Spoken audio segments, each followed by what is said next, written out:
Təşkilatın həyatında qurultay həmişə hadisədir və qurultayda biz çalışırıq ki, indiyənə qədər dediyimiz mövqeyini bir daha yüksək səviyyədə, qurultay səviyyəsində Azərbaycan cəmiyyətinə çatdıraq, beynəlxalq təşkilatlara çatdıraq.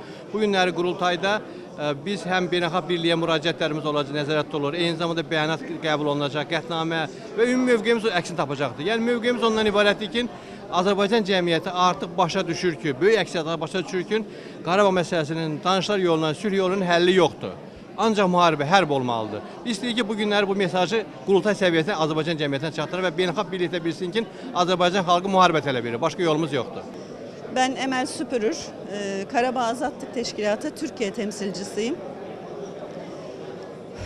Karabağ'ın işgalinde, Ermeniler tarafından işgalinde kardeşlerimizin katledilmelerinden, topraklarımızın işgal edilmelerinden yıllarca üzüntü duymaktayız. Onun yeniden Türk toprağı olarak geri kazanılması için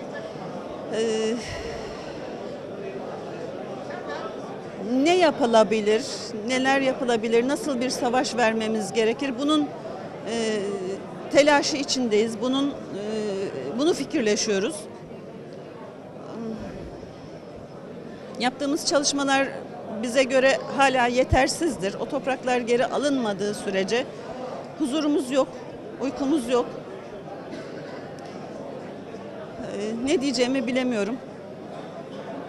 Türkiye'de Karabağ sorununu, problemlerini daha geniş kitlelere duyurmak amacıyla çalışmalar yapmaktayız.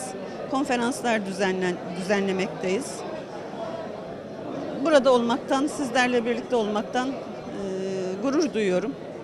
İnşallah topraklarımıza geri dönene kadar savaşımız devam edecek.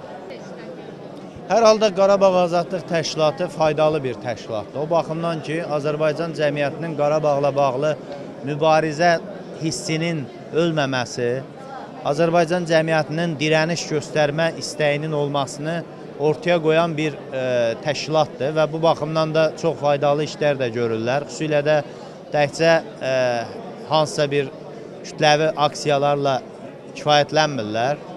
Kitabların buraxılması, simpoziumların keçirilməsi, konferansların təşkil olunması, Qarabağ probleminin elmi metodiki həlli istiqamətində təkliflərin hazırlanması ilə məşğul olurlar.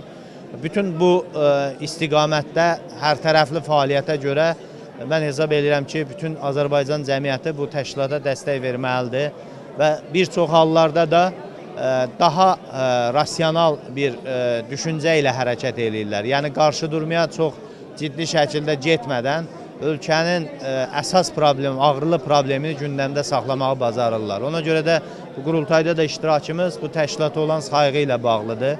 Onun fəaliyyətinə dəstək verməklə bağlıdır. Ümid edirəm ki, Azərbaycanda bu təşkilatın hər halda sözü daha təsirli olacaq və Qarabağ probleminin həllində daha peşəkarcasına bu təşkilatın imkanlarından yararlanılacaqdır.